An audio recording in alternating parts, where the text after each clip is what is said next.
Hello, world, and welcome to day 12 of the CCAI Summer School 2023 Lightning Talks. This event is supported by CFAR, Mila, Volkswagen Group of America, and World's Fair AI. Climate Change AI is a global nonprofit that catalyzes impactful work at the intersection of climate change and machine learning.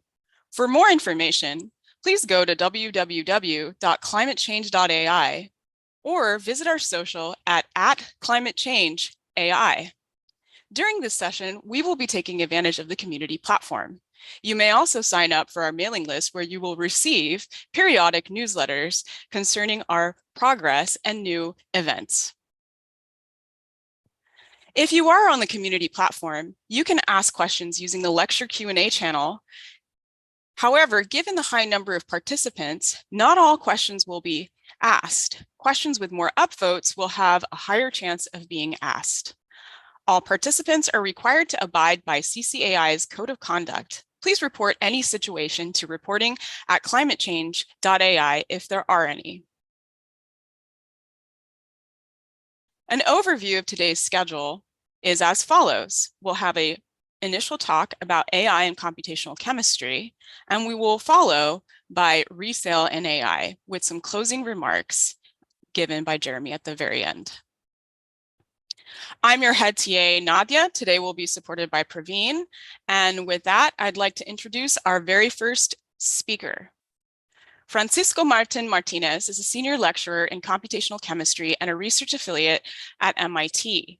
His group is focused on computational chemistry and molecular modeling for the development of nature-inspired computational materials. He collaborates internationally and advocates for social justice and socially directed science and technology, collaborating with Station One, an educational nonprofit that fosters social-driven innovation.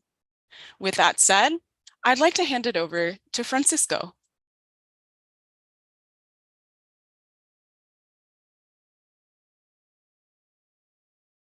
Thank you, Nadia. Let me share my screen.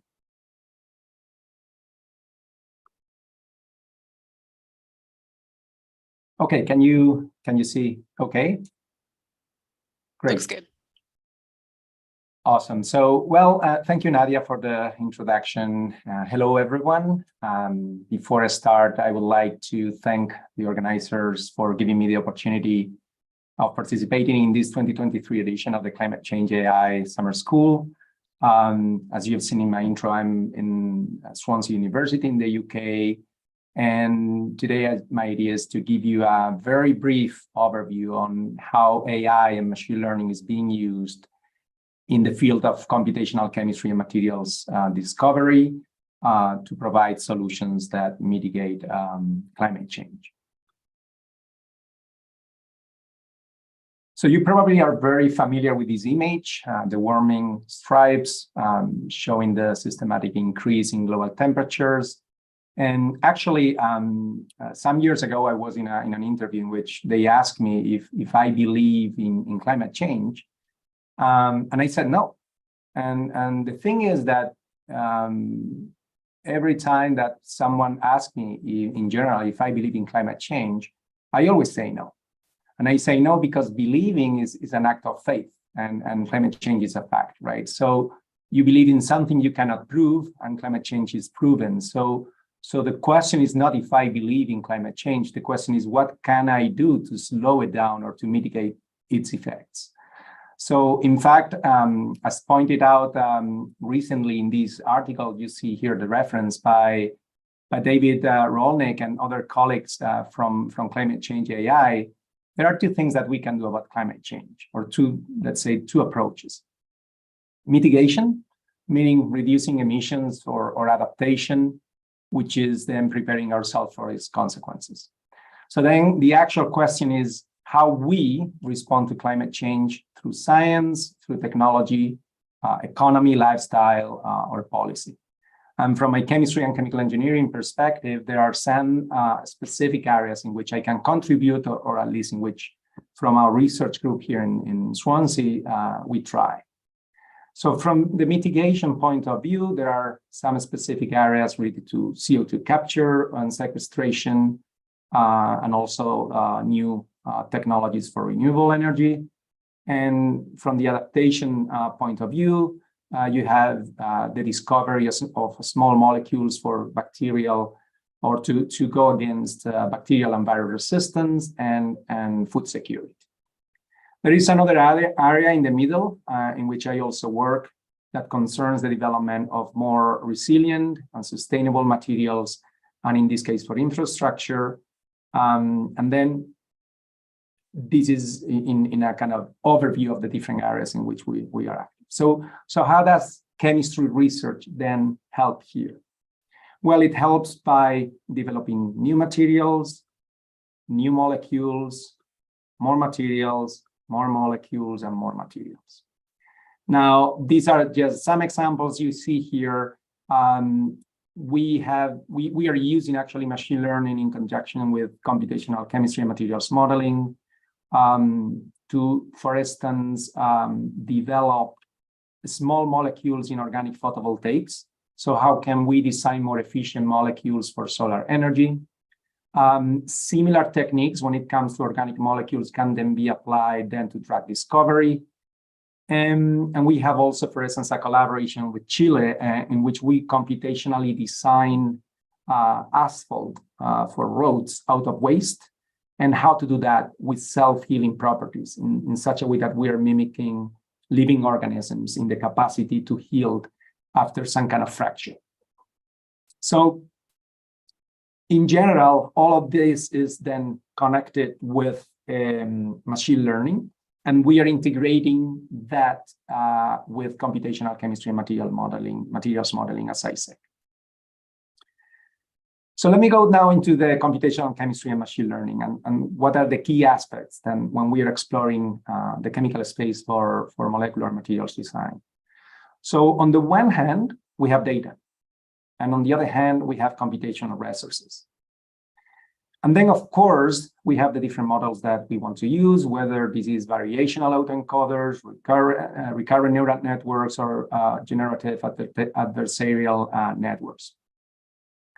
Now, when it comes to data, our biggest challenges in this field are data availability and data accuracy. So artificial intelligence, and keep that in mind, is stupid, even though we call it intelligence. So it needs good data to learn. So keep in mind that good data makes good models. And there are, of course, then other aspects related to data encoding, and how do we actually transform these chemical data, these chemical structures, into formats that are readable by a computer. And we don't worry, because we will discuss this in a second. Then on the side of the hardware, we have efficiency, we have accessibility and security to computational facilities, or security of computational facilities.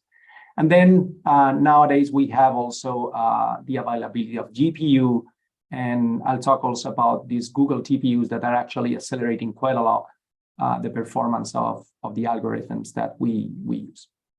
However, in addition to this, I would like to point out two aspects that are many times forgotten. And one is data biases. And the other one is green computing. And basically, these are two essential aspects of something that I call democratization of computing.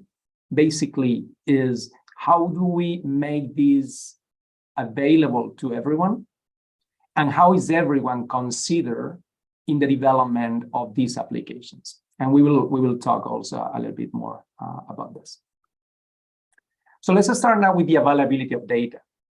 So here you can see a summary of some of the data sets in chemistry, and you can find many more in the reference at the bottom.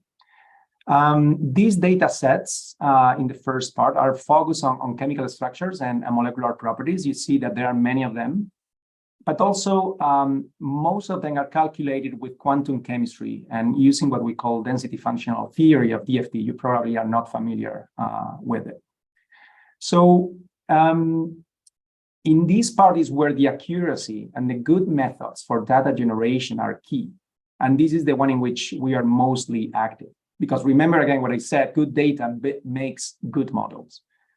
So there are other data sets that I highlight here in the other part, which is more for biology and chemical biology, very important when it comes to protein design, to drug discovery. And in this area, the data is usually generated from molecular dynamics simulations. So then what is DFT and molecular dynamics simulations then? Very, very briefly. So because we don't have so much time, I just want you to be aware that this is like drinking water from a fire hose. The good news is, though, that even Richard Feynman said after getting his Nobel Prize for the development of quantum electrodynamics, that no one understands quantum mechanics. So I always like to remember this quote before I talk about anything related to quantum chemistry, because I feel like it releases some pressure. So what is then DFT? So if you have a molecule of water like this one, with one oxygen, two hydrogens, basically, DFT solves this equation, which is the Schrodinger equation, and it calculates the electron density, what you see here in gray. So we can get more complex molecules, visualize that electron density, characterize it, and get data out of it. So DFT has been actually very successful because it is in a sweet spot between error and computational cost. And when you compare it with other quantum mechanical methods. And thus it plays a pivotal role in chemistry and material science because it is relatively high predictive with good applicability, versatility, and computational efficiency. Now, the key role of DFT in machine learning has been actually summarized very recently in this article that you see here, where they actually talk about 4 key categories called EAST, which means efficiency, accuracy, scalability, and transferability.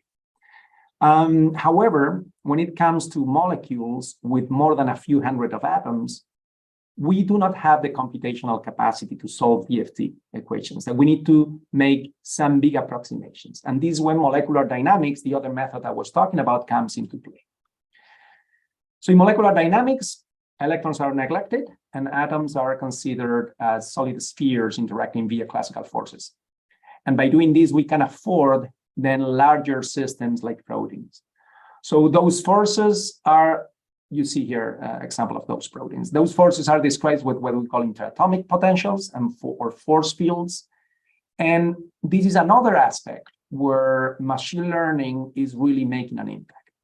Because now, with the use of ML-based force fields, those electronic effects that were kind of disregarded by the simplification and the approximation are brought back. And then we can more accurately model those effects in larger and larger systems.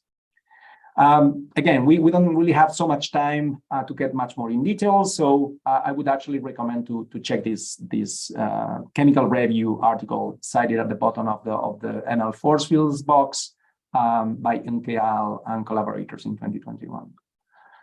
So here's just for your reference, very, very brief review on the software used. So you have on the DFT for molecules, you have mostly Gaussian and Orca. I usually work more with Orca, which is open source. And for solid state chemistry, you have Quantum Espresso and Siesta. Yeah, I know. So this is Spanish and Italian being funny here with the names. Then this is the software usually being used for molecular dynamics. And then we usually work with Python using libraries like RDKit or ASE, really useful for chemistry and for cheminformatics. So let's dedicate some more time to what I mentioned before about data biases. So data is predominantly collected from Western contexts, and it creates remarkable issues in general for AI training and its applicability. So basically implicit, and this is a general thing, not specific yet to chemistry, but you will see how it touches there as well. So implicit beliefs and biases from these Western contexts are incorporated into the models, and it makes AI then less globally responsible. So it's therefore very important to look with a global lens, even more if we are in the context of global warming, and to provide also transparency and explainability in model design, training, and validation. So for instance, when it comes to language, many countries in the global south are officially or informally multilingual, with a combination of official, native, or even trade languages. And this implies then new challenges from the already developed and trained natural language processing models, which need to be retrained or rethought as we are moving beyond English to less indexed languages. Now, these biases that in principle are kind of easier to visualize and understand in this more global social aspect also move into chemistry. And then you think about it, most chemical experiments are planned by human scientists and therefore in certain areas of the world, mostly, and therefore those experiments are subject of a variety of human cognitive biases and social influences as well. So for example, the chemical reaction data widely used to train machine learning models that are used to predict organic or inorganic synthesis incorporate human biases. And there is, in fact, you can see some publications here, very recent in Nature, that are calling for action in these areas to mitigate those biases. Because again, good data makes a good model. If your training set is biased, what the algorithm is going to learn for prediction is going to be systematically wrong. Another issue, for instance, is that scientific publications do not always provide a representative data set because we all do it. We usually report only positive results. Yet the missing failures are essential knowledge for modeling chemical reactions and are missing from the training set.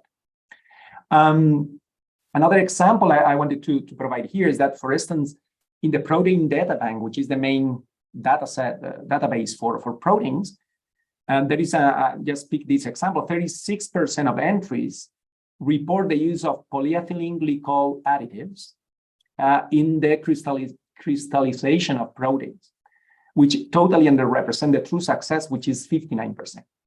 So therefore, if only the PDB, which is the main standard, is used, polyethylene glycol additives will be underestimated by any potential trained models. What about then about the data encoding in chemistry? Well, this is a big open field yet. So in chemistry, basically we have different ways to encode chemical structures into machine readable format. And there is still ongoing, as I said, working to improve this. The most extended format is called SMILES, and is simplified molecular input line entry system. And it has been then improved. Basically, you see how it goes from the chemical structure, you can see there in color, into a string of characters that are kind of codifying exactly how those atoms are connected.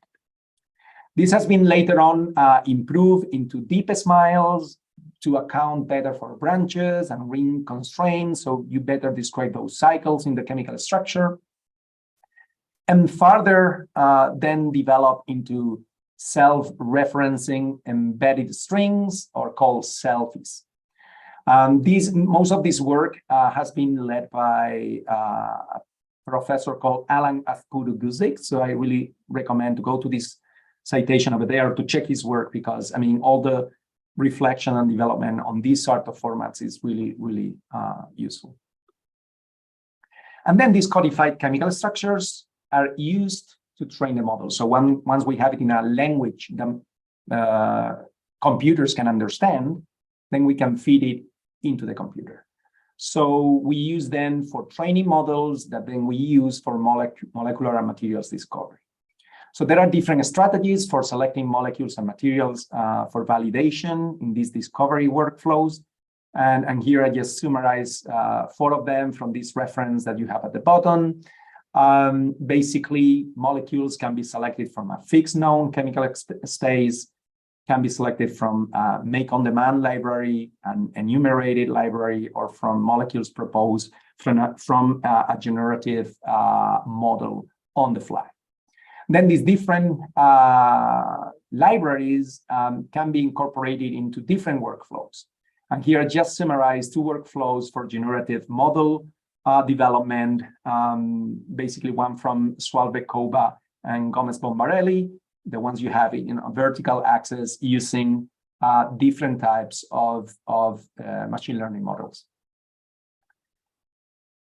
And now, finally, hardware and the use of many different architectures. So, I mean, I'm not going to extend much here. So GPUs are clearly accelerated the way we work with these sort of algorithms. Nowadays, as I mentioned, TPUs are coming into the game also with very high performance. And for those that are not familiar with supercomputing, I'm going to tell you very briefly what we are talking about here.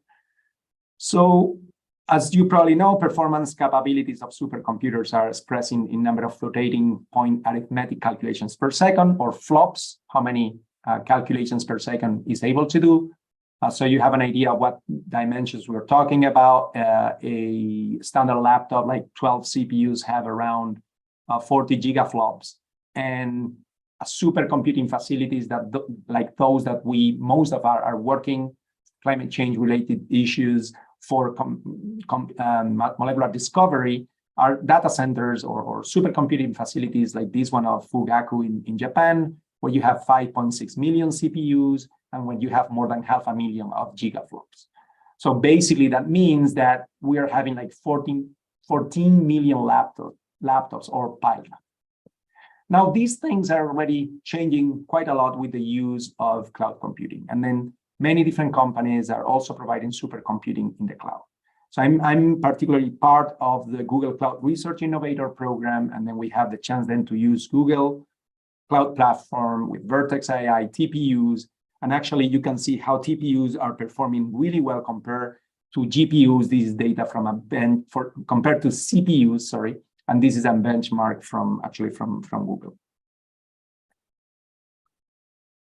And then to finalize, and in connection to then hardware, whether it is in data center or in the cloud, we also have an impact in climate change because of the use of those facilities. So there is a need for greener algorithms and more efficient supercomputing facilities. Although many important scientific milestones are achieved thanks to the development of high-performance computing, the resultant environmental impact is usually underappreciated. And here you can see, for instance, the effect of parallelization using multiple cores on runtime and carbon footprint for a simulation. And it shows how increasing the number of cores up to 15 improves both running time and emissions, but then emissions go dramatically high as you keep increasing the number of cores. This is for a specific simulation based in this article that you can see at the bottom. But of course, it would depend a little bit depending on the simulation, hardware configuration, and parallelization of your software. But I just wanted to show you the impact that it has. So actually, there is a development of kind of tools for greening algorithms quantification to estimate the carbon footprint of a simulation. And in the case of data centers, there is also an effort to improve their efficiency. And here you can see this is a diagram for a setup of a Google facility for supercomputing, where they evaluate the power usage effectiveness, or PUE, which is determined basically by dividing the total amount of power entering a data center by the power used to run the IT equipment within it. So basically, anything that is above 1 means that is not as efficient as it should be. So the closer they want to 1, the better. And this is what I wanted to tell you in a nutshell on different aspects concerning computational chemistry and artificial intelligence for mitigating climate change. And yeah, and thank you everyone for the attendance. Thanks.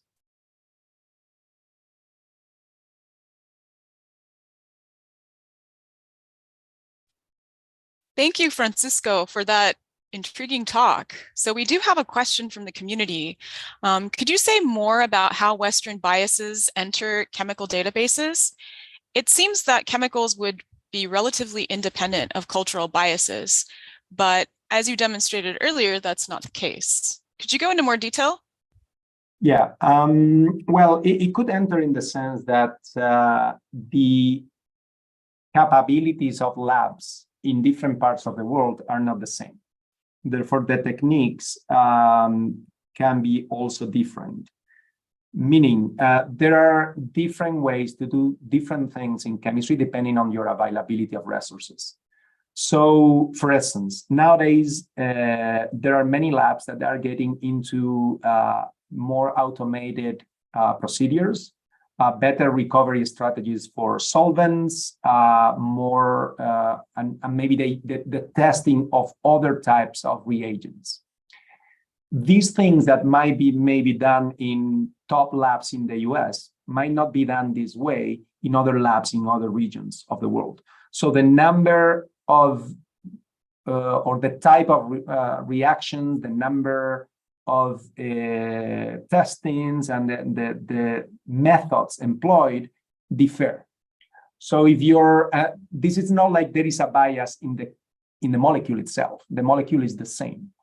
However, the data concerning what's the procedure, how this is purified, how this is isolated, and how this is synthesized may change depending on what part of the world you are.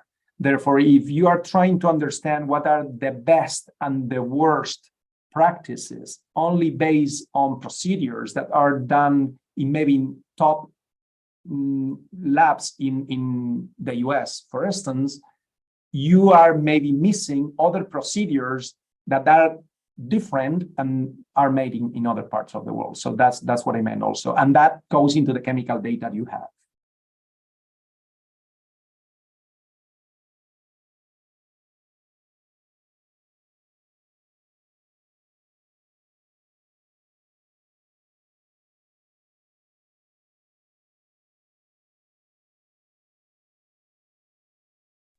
Could you also go into detail on what makes a chemical process a good candidate for deep learning applications?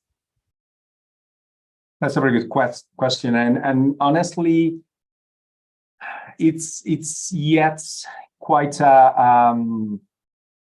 either a trial and error procedure or is starting to be based on the experience of what you see from others to use. So, for instance, in our case, we are testing now variational autoencoders versus recurrent neural networks. And the reason why we're testing that, for instance, in a specific case for organic molecule discovery, is because we have seen that others in similar cases, they have tested those and they perform pretty well. But the same way that we are trying these two, we are testing other alternatives using transformers, using other approaches to see if those perform better. Sometimes you start testing some of them versus certain metrics, and then you see that you're not achieving maybe the molecular reconstruction you expected, or the accuracy in the prediction of the properties versus in the testing versus the training set. Therefore, then you need to try another one. But there is not I would say there is not a recipe or a build know-how yet in the community in which what process to select, because it's also a very early stage areas. Like there are not big experts on these yet that have 10 years of experience, you know. Thanks. It's a good question.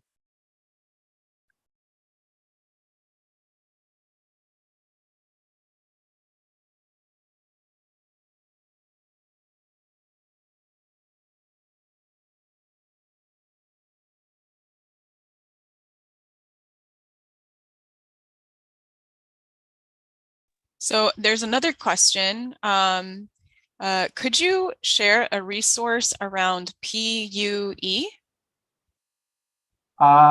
Yes, I don't. Maybe can I put that in the platform we have online, or how can I? So basically, the PUE, if you go into the Google Cloud Platform website, they have a section where they talk about efficiency. And they explain there how they measure that, how we went from 1.6 to 1.3 over the years, and then I can maybe share it through the community platform later on. But it's I mean, it should be quite straightforward to find, but I'm happy to share that in the community platform later on. Yeah. With regards to other models, have you tried reinforcement learning approaches to molecular dynamics and reactions? Not yet. No, we haven't tried that one, RL. So for molecular dynamics, what we are looking is basically we are using already trained deep learning models for the interatomic potential. So in particular, there is one called ANI, ANI, that is right now, it's pretty new and it's working pretty well to kind of accelerate the molecular dynamic simulations. That's the one we're testing at the moment.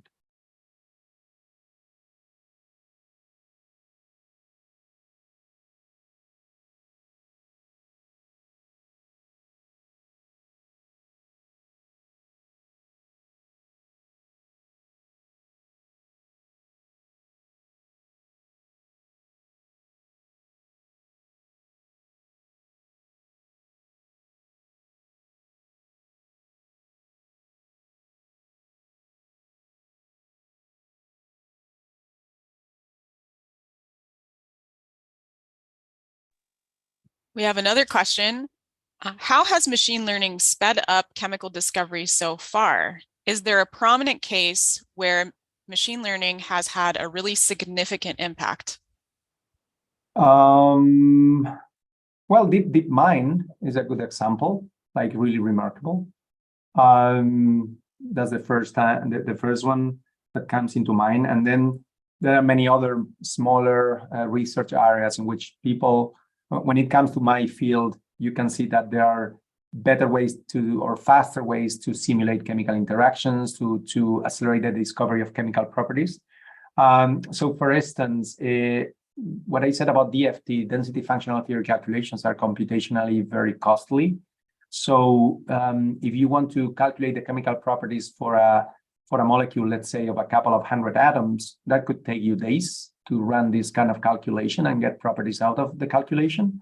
If you have already large data sets with that data in which people put the effort to calculate that, and then you train a machine learning model with that, and there are still many cases when you can predict those properties that that before used to take you a couple of days, and now you can do it maybe in a couple of seconds. So this is a big discovery. But I would say that, I mean, maybe one more known by all of us would be DeepMind.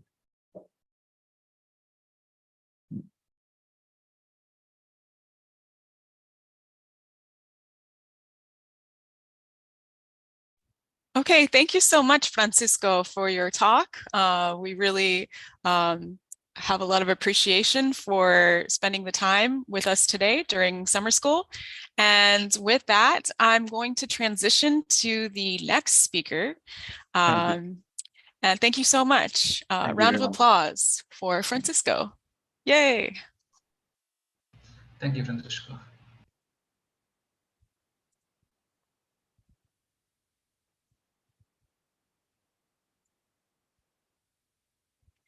Okay, and with that, I'm going to move on to the next speaker.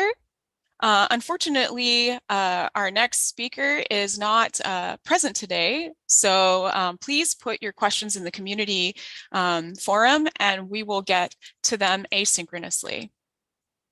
So our next speaker is Diego Kiedanski, who is a computer engineer and a professional Magic the Gathering referee and university professor. He has a passion for math and works on decentralized green energy market modeling and dynamics. He's also a proud vegan and loves to sing along to 90s, not 2000s, but 90s Shakira.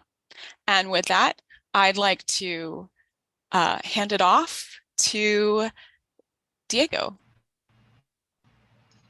Yeah, I'll share the screen from here.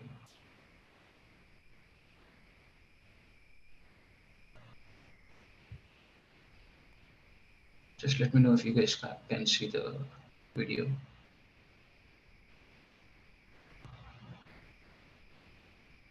Is it good? Looks good. Okay, I'll just start the video right now.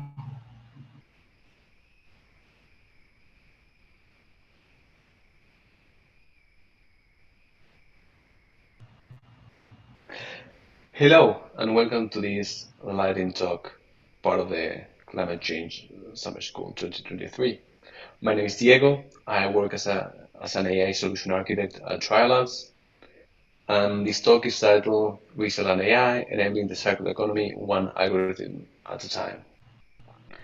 The idea behind this talk is I want to talk about resell, a segment of the larger retail market that not only is very important for climate change purposes, but also needs from AI a lot. And so the idea for the talk is to present you exactly what we mean by resell, why it's important, and why do we need AI. What is resell? I guess this is the first question that we need to answer. For us, resell is pretty much selling used goods or second-hand goods, and we divided the whole resale market into three different market bundles. The first one we call manager marketplaces, in which a company buys a second-hand product from customer A and then processes that product and sells that product to customer B. Apart from the fact that they're selling used goods, they operate like any other retailer. They need to hold inventory, they need to set prices, they need to run ads. Examples of these, some of which are very well known, include the Real Real, Adorama, and Vestiaire Collective. Then we have a different category that we call peer-to-peer. In these cases, the company only offers a platform through which customers can interact with each other and sell products to each other. The most well-known example of this is probably eBay, but also Craigslist in the US. I wanted to include Mercado Libre, which most people call the eBay in Latin America. Finally, we have one last category that we call worn-wear or refurbished, in which the company that manufactures a product also sells it, but second-hand. And they might have some sort of process to check quality. For example, Apple has the refurbished guarantee, in which they check a product and then they sell it for a little bit less, but REI also does something similar. For most of our talk, we're going to focus on managed marketplaces and peer-to-peer companies because those are the ones that have most need for AI. The second question that we might want to ask is why resale? Why is resale important? And there are two main points that I want to tackle today. The first one is a commercial point. We might think that selling second-hand goods is sort of a niche and it's not very important, but actually up to 44% of US consumers shop resale at least once in 2022. And if you look at 2020 numbers, the amount of items sold online is quite large. It's almost 2.4 billion items. And at the time, the market was $139 billion. So it's a fairly large market, but not only that, it's supposed to grow, and we can expect up to a 250% growth by 2030. And so for someone that is looking to start a company, maybe selling second-hand goods is a profitable and interesting alternative to selling new goods. Sustainability and climate change. The other argument, the other why, of course, has to do with sustainability and climate change. Most of us would agree that buying second-hand is better than buying new, but how do we justify that? In the literature, the way that people measure emissions is through something called an LCA, a life cycle assessment. And there are different types of LCAs, but the most comprehensive is called cradle to grave, that measures emissions from the raw materials all up to the way in which a product is disposed of. And so that is represented in the red diagram on top. You can see, for example, for clothing, we start with cotton. That cotton gets shipped to a factory, processed in that factory, then shipped internationally, stored in a warehouse, shipped a little bit more, presented in a storefront of a store, then it's bought, it's used, and then it's disposed. When we buy secondhand, what we do is we delay that process of disposing hopefully it's recycling, but we will see that it's often not the case. And basically, we use that product more. And so if we have this assumption that a product has a fixed amount of uses in it, let's say I have my t-shirt, and after 50 times wearing this t-shirt, I honestly cannot use it anymore. What we do by buying secondhand is we are making sure that products get all the uses out of them instead of throwing them out before. And so if we look at emissions per use, buying secondhand effectively reduces the amount of emissions per use. Of course, buying secondhand adds emissions to a product because we need to ship that product to another warehouse. We need to process that product. We need to sell it again. We will keep on washing it. That also produces emissions. But overall, because most of the emissions are associated with the first part, with the raw materials and the initial production, it's overall better to buy secondhand.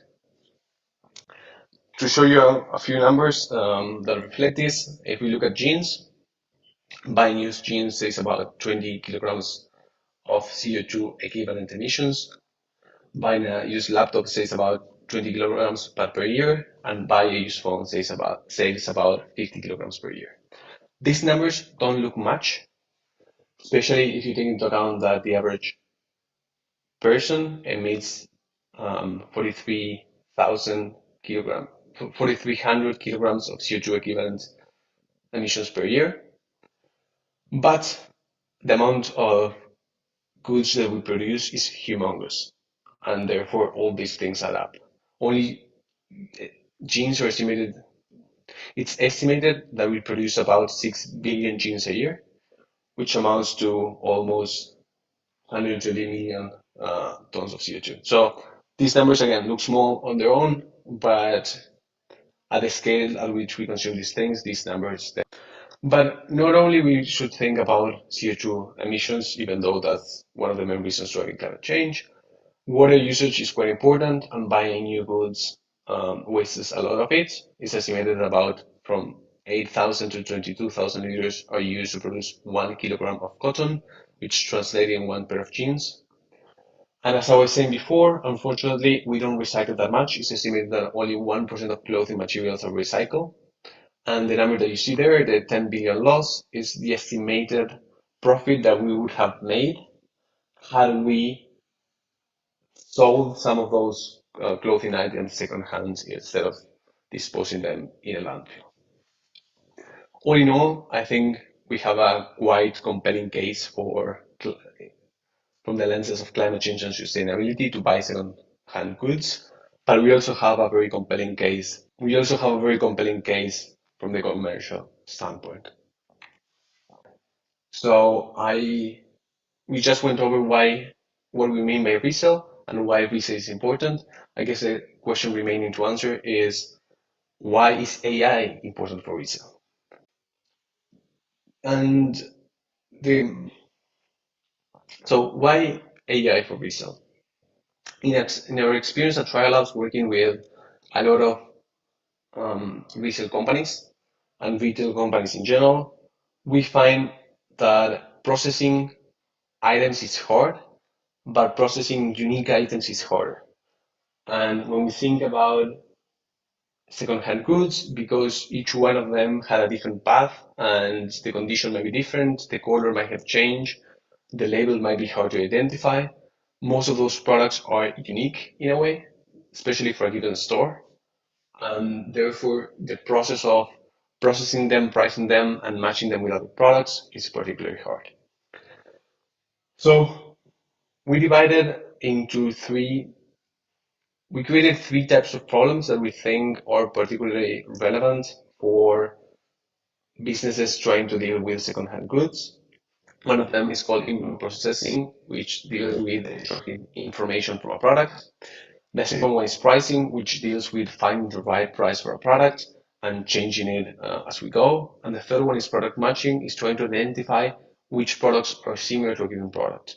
And again, this sounds simple in the case where we have 10 products, but if we have catalogs of tens of thousands of products, this becomes Okay, so let's delve into each one of these one at a time. Let's start with email processing.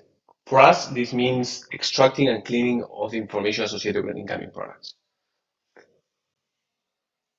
If we deep dive into what product processing means and what kind of problems we can find here, we have, for example, the case of image retouching, in which Diego, wants to upload a product to eBay. I'm gonna take some pictures of my computer, but the lighting will not be great, and there's gonna be something in the background, and so that image is not gonna look very professional.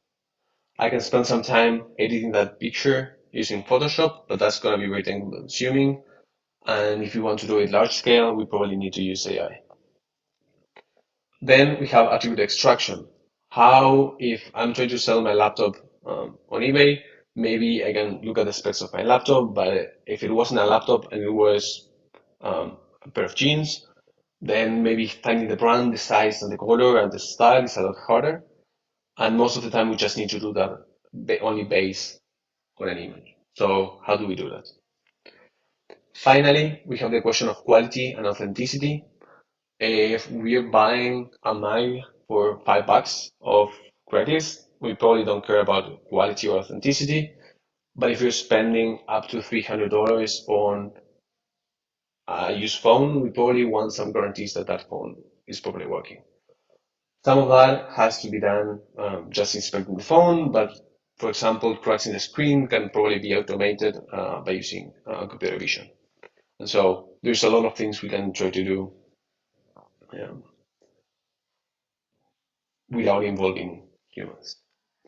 So having explained a little bit these three types of problems, let me show you a use case in which we applied one of them with a client. So the problem we're trying to solve, we call it copyright automation. We have this large online consignment marketplace that had the problem of writing descriptions for unique items manually. The problem with that is that most descriptions ended up being unstructured, inconsistent, and they took a lot of time. And so for that, what we did is we identified first a set of attributes that we wanted to get, to include in those descriptions, and then we built a large number of models that predicted those attributes based only on the images. And once we had the set of attributes for an item, we used that to write a description. And so that system is in production, is generating descriptions automatically using only the product images. And we estimate that about 1,500 working hours are saved each month only by using this. All right, let's move to the second vertical.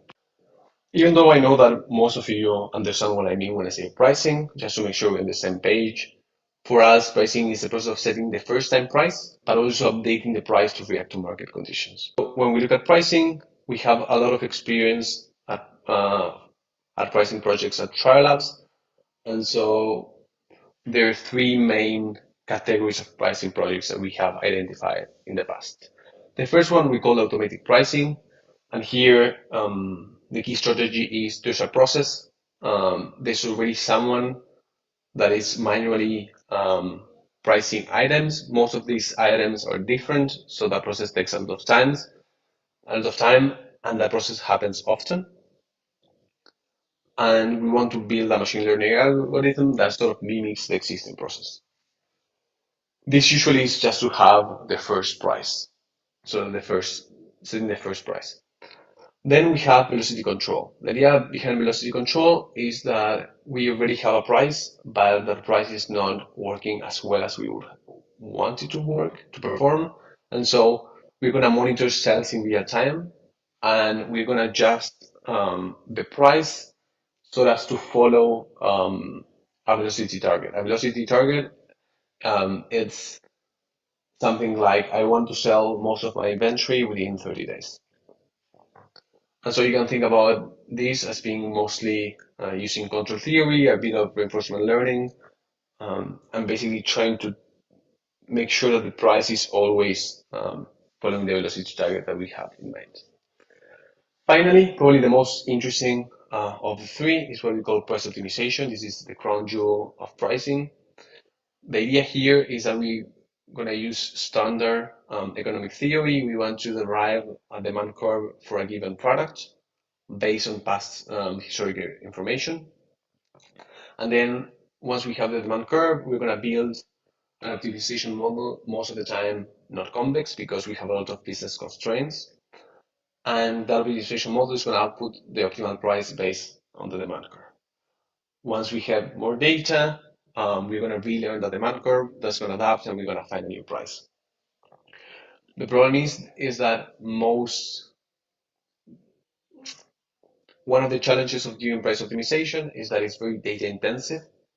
And so if a business does not have very good historical records, sometimes it's hard to start with price optimization, and velocity control might be a better starting point.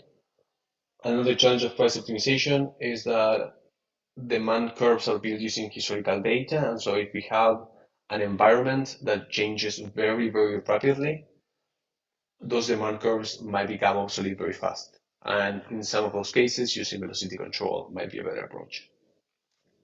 So let me show you an example in which we use, we call this use case revenue management and price optimization. This solution was built for a brick and mortar store based on 18 major airports. We work with just one of these stores, and they were struggling to find a good pricing strategy for the products. And so what we did is using price optimization, we integrated different data sources from historical prices, macroeconomic data, because this was an airport, exchange rates were quite important and relevant. Also some of the competitor pricing strategies. And from all this data, we built a demand forecaster for each one of their SKUs. And we use that demand forecaster to estimate the demand given a fixed price. And on top of this, we built an optimization problem that would maximize the profit. And once this was put into production, gross margins increased by 28%, and that led to earnings of $500,000 within the 10 weeks of experimentation. And I think that one of the key things about price optimization is that it's not only about just making more money. If we think about second-hand products, sometimes the margins are very thin. So making sure that those margins are a bit larger might be the differential between a store going under or not. And so this sort of technology can definitely increase the profitability and therefore the amount of options available for buying second-hand products. Finally, let's talk a little bit about product matching. Product matching is, as it sounds, I have a product and I want to find products that are similar either in my catalog or in a competitor's catalog. Product matching, it's almost a solution by itself, but it's very useful for the different things we have been talking about. For example, if I want to do pricing, I might want to track what my competitor is pricing a given item, but for that I need to know which item actually corresponds to my item. And because descriptions might be slightly different, titles might be slightly different, and images might be from different angles, that's not always obvious. And so we want some machine learning model that actually can help us achieve that. When it comes to forecasting, we know how to build forecasting models, but most of those models require historical data. And so if we have a new product, it's expected that for the first few weeks, days, we won't have enough data to actually forecast sales, for example. And therefore, if we have access to product matching, we can find products that are similar and use the historical data of those products as a proxy for the data that is missing. Finally, assortment means pretty much comparing two lists of items and finding which item is missing in which. This problem is quite interesting for a lot of stores because they want to understand how they differentiate from competitors. But again, matching items is a hard problem, especially when descriptions, title, and images might be different. So having said that, let me show you a use case in which we use product matching client.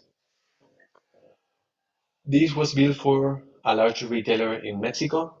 And as I was saying before, they wanted to understand how their product assortment, the products they offered, compare with different competitors. This is called assortment gap analysis, and that manually takes a very long time.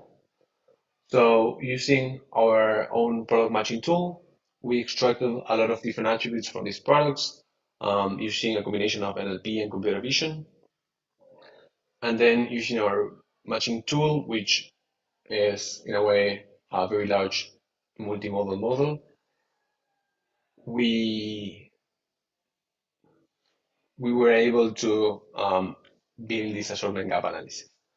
So within 4 weeks, we were able to analyze up to 10 different categories, including cereals, smartphones, detergents, cheeses, and do that in different catalogs. So my list of items, their list, his list of items, her list of items. So this we were able to do this quite fast, which was really important for the client. All right, so we went through the different 3 types of problems. We showed an example of how those problems can be used in reality with clients. And so I think that the future is AI-powered e-commerce and essential steps to a sustainable, efficient consumption. And what I mean by this is simply we want more second-hand stores, we want more availability, we want to always have an option of buying second-hand instead of new. But those stores are very hard to operate, are hard to manage, it's hard to add new products, and there's a real opportunity for AI to help these stores. And in doing so, also improve. Thank you so much. If you have any questions, you can ask for my email or my LinkedIn profile. I'm happy to connect with any of you and answer any of your questions offline or jump in a quick call and chat.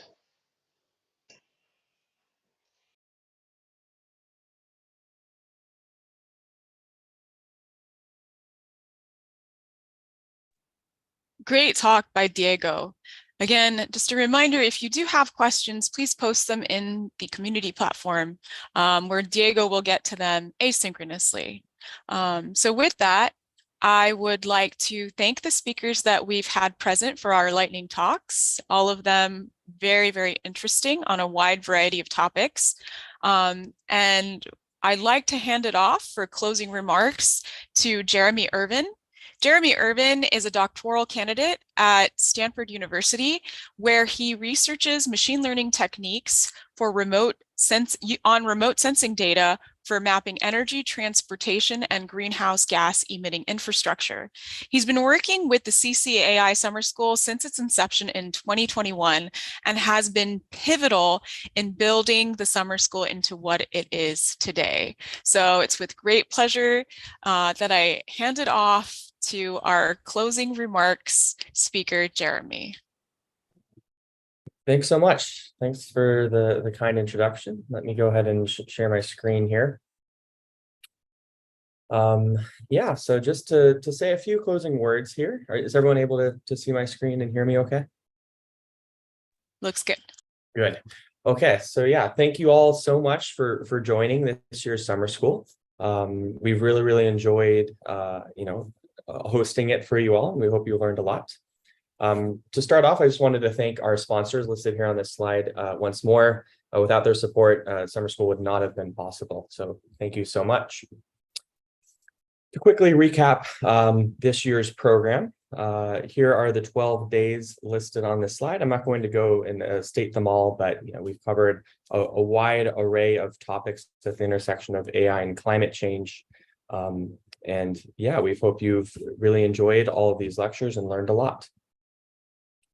The summer school has brought in about 5,500 members. And so these are new members that are part of our community platform that have joined through the summer school. And our videos have gotten over 40,000 views from all these new members, almost 11,000 hours of watch time. So huge thank you to all the participants for joining and growing the climate change plus AI community.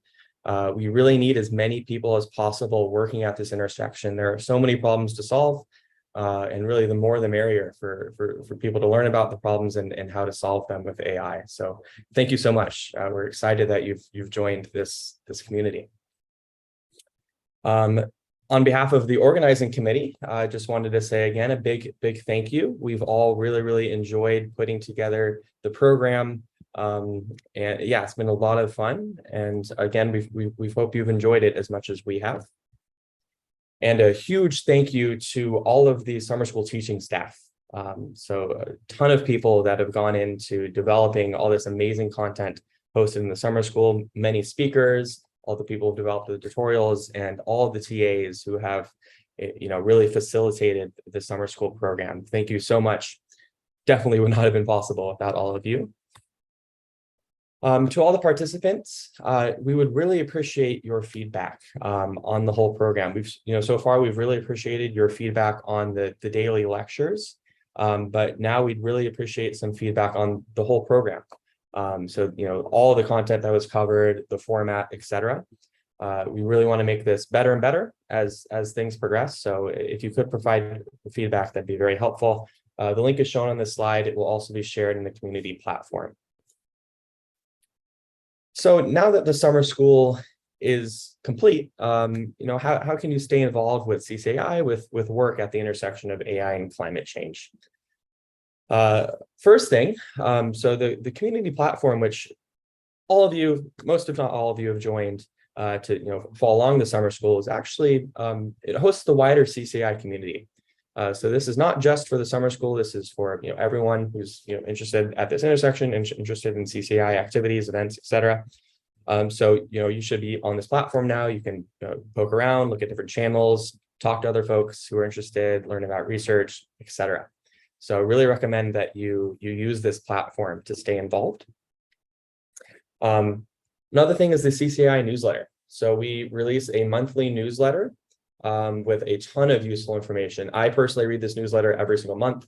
It has lots of very useful resources from calls for submission to different research developments, job opportunities, and more.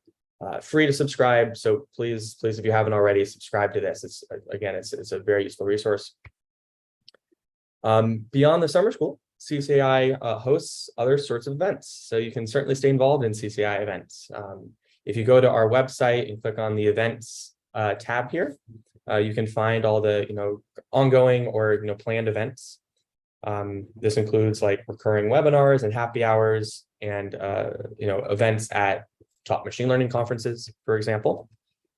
And to dive into one that we're happy to announce, we are hosting another TCCML workshop at this year's NeurIPS 2023. NeurIPS is a top-tier machine learning conference.